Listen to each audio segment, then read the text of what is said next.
The Corps of Engineers safety record related to blue roof missions has been impeccable. For example, during Hurricane Katrina, there were over 50,000 blue roofs installed without a lost time accident.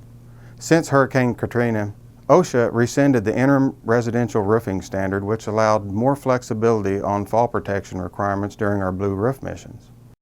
All current and future blue roof missions must adhere to the current OSHA residential roofing fall protection regulations.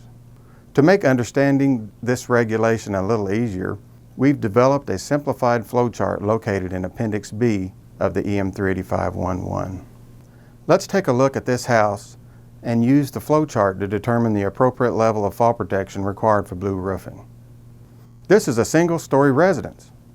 The width of the house is less than 50 feet. The house has low slope roof at a 412 pitch. There are no other hazards like impalement hazards visibly present. So using the blue roof fall protection flowchart, let's determine the required level of protection. Is the building a single story? Yes. Is it low slope roof, 412 or less? Yes. Is the roof 50 feet or less? Yes.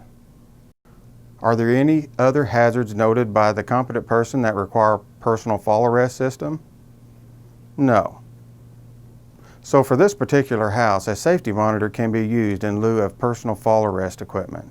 As you can see, when the eave height or roof pitch increases, additional methods of fall protection are required.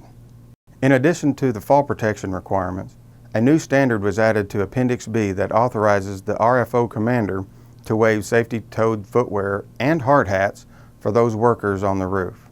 Let me be clear, this waiver is valid only for workers on the roof during residential blue roofing.